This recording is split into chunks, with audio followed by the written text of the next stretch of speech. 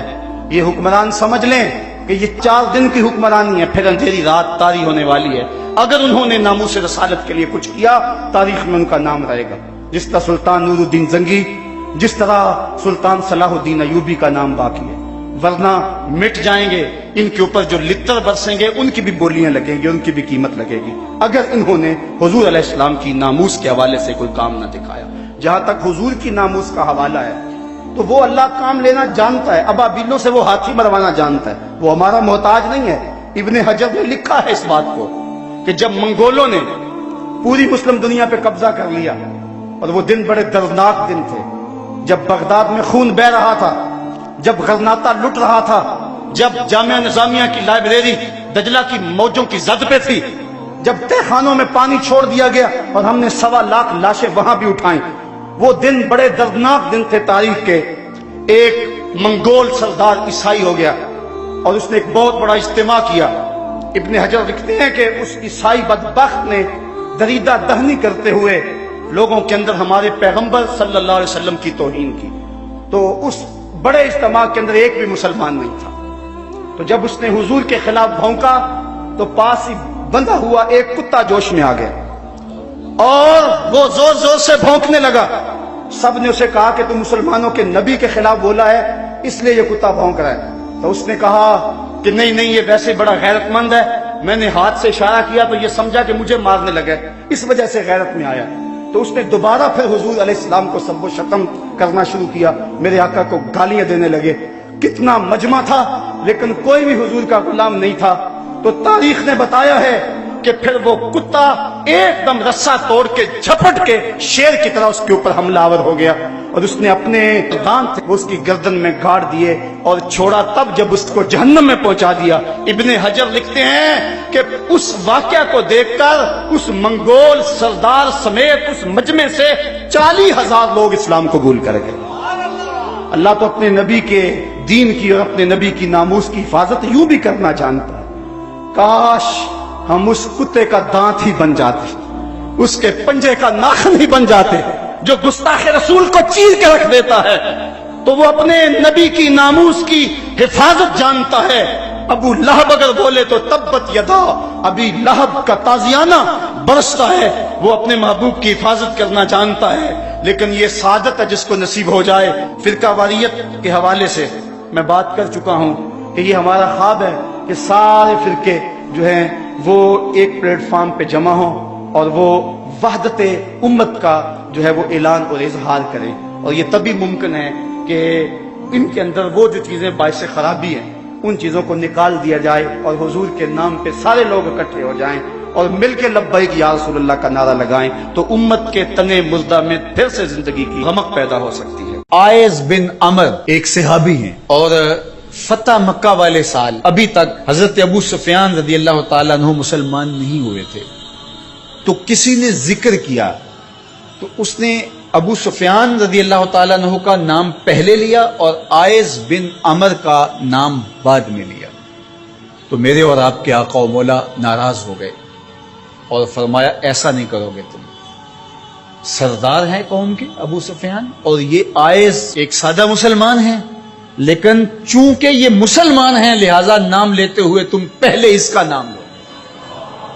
اقبال کہتا ہے کہ قطرائے آب وضو کمبرے خوب تر از خون نابے کیسرے, کہ حضرت علی رضی اللہ تعالیٰ عنہ کے در کا غلام کمبر رضی اللہ تعالیٰ عنہ جب وضو کرتے ہیں اور ان کے وضو کے پانی سے جو قطرے گرتے ہیں وہ اس دور کی سپر طاقت سلطنت روم کا شہنشاہ کیسر, کہا کیسر کے خون سے وہ قطرائے وضو زیادہ قیمتی ہے جو محمد عربی کے غلام کے بدن کو چھو کے گزرتا ہے.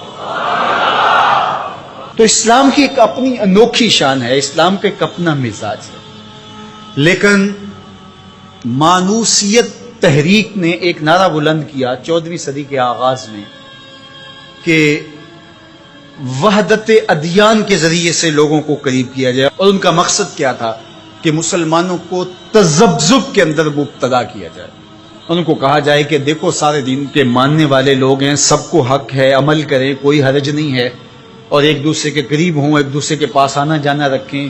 اس طرح کے کچھ نعرے تراش کے جو ہے وہ ایک فکر انہوں نے دینا چاہیے، اور یہ فکر 14ویں صدی کے آغاز میں ہی نہیں تھی، بلکہ 14 صدیاں قبل کفار مکہ نے بھی حضور کی بارگاہ میں حاضر ہو کے کہا کہ 1 سال ہمارے بتوں کی آپ عبادت کر لیا کریں، اور 1 سال آپ کے معبود کی ہم عبادت کر لیا کریں گے۔ اس کا فائدہ یہ ہوگا کہ اگر آپ کا دین سچا ہوا تو ہمیں فائدہ ہو جائے گا، ہماری آخرت اچھی ہو جائے گی، اور اگر ہمارا دین سچا ہوا تو آپ کا کام بن جائے گا۔ باہمی مناقشت، لڑائیاں، الجھاؤ یہ بھی نہیں ہوگا، دونوں کا فائدہ ہو جائے گا۔ جب انہوں نے یہ پیشکش حضور سے کی تو حضور کے سینہ اطہر پہ سورہ الکافرون کا نزول ہوا۔ قل یا ایھا الکافرون لا اعبد ما تعبدون، اے محبوب فرما دو کہ جن کو تم پوجتے ہو ان کو میں نہیں پوجتا، اور جس کو میں پوجتا ہوں اس کو تم پوجنے والے نہیں ہو، اور جس کو تم پوجتے ہو میں کبھی بھی اس کو پوجنے والا نہیں ہوں۔ لکم دینکم ولی دین، تمہارا دین تمہارے ساتھ، میرا دین میرے ساتھ۔ تو یہ ایک الگ تشخص ہے میرے اور آپ کے آقا و مولا کے سینے پہ اتاری گئی صورت کے ذریعے سے جو واضح کیا گیا۔ ہر دور کے اندر ایسا ہوا، لیکن میں نے عرض کیا کہ 14ویں صدی کے اندر خاص طور پہ اس کا ڈور ڈالا گیا، اور اس وقت سے یہ تحریکیں چل رہی ہیں، اور بڑے بڑے نام ہیں، ان میں سے کچھ نام آپ بھی جانتے ہیں جو نادیدہ یا دیدہ طور پہ اس فلسفے کے زیر اثر آئے، اور انہوں نے یہ تبلیغ شروع کر دی جو اسلام کی بنیادی فکر کے منافی ہے۔ گزشتہ دنوں پاکستان کی قومی اسمبلی کے اندر ایک مندر کی تعمیر کے حوالے سے جب بات چلی تو ایک صاحب نے کہا کہ کسی دین پر کوئی برتری حاصل نہیں ہے، کہ میں مغرب میں ایک گرجا گھر میں نماز پڑھی ہے اور انہوں نے مجھے اجازت دی ہے۔ وہ تو چرچ فروخت کر دیتے ہیں، تو آپ مسجد فروخت کر دیں گے؟ وہ اپنا دین ترک کر چکے ہیں، وہ تو ان کی خواہشات کا مجموعہ ہے، تحریف راہ پا چکی ہے، اور انہوں نے ان خواہشات کے نتیجے میں جو مل بیٹھ کے فیصلہ کر لے اس میں وہ اپنی عبادت گاہ کو بیچ دیتے ہیں۔ تو کیا ہم اپنی عبادت گاہ کو بیچ سکتے ہیں؟ ہم کہتے ہیں جی وہ دیتے ہیں تو ہم بھی دے دیں، یہ کیا بات ہوئی؟ اگر آپ نے ان کی رواداری دیکھی ہے تو ذرا اس کو اپنے سیاسی کلچر کا حصہ بنائیے، تھوڑی سی وسیع و ظرفی کا اظہار کیجئے۔ مسلم لیگ کے دفتر جو ہیں وہ تحریک انصاف کے لیے کھول دیجئے کہ آپ یہاں اجلاس کر سکتے ہیں، اور تحریک انصاف سے کہیے گا کہ وہ پیپلز پارٹی کے لیے، ان کو کہیے گا کہ آپ نون لیگ کے لیے اپنے دفتر کھول دیجئے۔ وحدت ادیان تو بعد میں ہوگی، وحدت سیاست تو ہو لے پہلے۔ تم سارے مسلمانوں ایک ملک کے رہنے والے ہو تو پتہ چلے جی یہ بڑے وسیع و ظرف ہیں، وہاں تم اپنے لیڈر کے لیے مر جاتے ہو، اور اسلام کوئی یتیم مذہب ہے؟ یہ محمد عربی کا لایا ہوا دین ہے۔ تم اپنے سیاسی مفادات پہ کوئی کمپرومائز نہیں کرتے ہو۔ یہ کیا تمہارا فلسفہ کہ انہوں نے اپنے چرچ میں اجازت دے دی تو ہم بھی دیں گے؟ میاں ان کی غیرت اجازت دیتی ہے، ان کا دین جو خود ساختہ ہے، اور حضرت عیسیٰ کو چھوڑ کے جو انہوں نے اختیار کیا ہے ان کی تربیت ان کے نفس نے کی ہے، اور ہماری مسجد کے حوالے سے تربیت محمد عربی نے کی ہے۔ ہمیں تو یہ بتایا گیا سامان مسجد نہ برائے سوختن نہ برائے فروختن، مسجد تو مسجد رہی، مسجد کے اندر جو ٹوٹی ہوئی چٹائی ہے آپ اس کو بھی نہیں بیچ سکتے۔ باقی وہ آپ کے لیے یا 2 چرچ کھول رہے ہیں اور کہیں کہ وہاں نماز پڑھیں اور آئیں وہاں ہمیں آپ کو اجازت دیتے ہیں۔ میں آپ کو ایک پیشکش کرتا ہوں کہ انہیں کہیں کہ تم بڑے وسیع و ظرف ہو، مگر بہت کشادہ ذہن ہے، تو ہمیں مسجد کرتبہ میں نماز پڑھنے دیں۔ مسجد کرتبہ میں جو مسلمانوں کی بنائی ہوئی ہے، 10 مربع کلومیٹر پر پھیلی ہوئی ہے مسجد، اس کے باغات، اس کے احاطے، اس کے متعلقات اگر شامل کریں، حمام شامل کریں تو 10 مربع کلومیٹر پر وہ مسجد تھی، اور 1400 ستونوں پر پھیلی ہوئی مسجد کا حال۔ اللہ اکبر! جب رات ہوتی تو اس زمانے کے اندر 7,500 مشعلیں اس مسجد میں چراغاں کرتی، 30 فٹ اونچا اس کا چھت ہے، اور آج بھی وہ دیکھنے کے قابل ہے۔ اقبال نے بے ساختہ وہاں جا کے کہا تھا کہ تیرا وجود مردان خدا کی دلیل، جنہوں نے بنایا ہے پتہ چلتا ہے کوئی تھا. تیرا وجود مردان خدا کی دلیل، وہ بھی جلیل و جمیل تو بھی جلیل و جمیل، وہ بھی جلیل و جمیل تو بھی جلیل و جمیل. تیرے ستون بے شمار، تیری بنا پائیدار، شام کے صحرا میں جیسے ہجوم نخیل. تو وہ مسلمانوں نے بنائی ہوئی. 800 سال مسلمانوں نے اندلس میں حکمرانی کی. اب وہ مسجد مسلمانوں کی تعمیر کردہ وہاں موجود ہے اور گرجا گھر میں تبدیل کر دی گئی. 2008 میں مقامی مسلمانوں نے پوپ کو درخواست دی کہ جس رواداری کی، مذہبی رواداری کی آپ بات کرتے ہیں، اس رواداری کو قائم کرنے کے لیے ایسا کیا جائے کہ ہمیں بھی اس مسجد میں نماز پڑھنے کی اجازت دی جائے.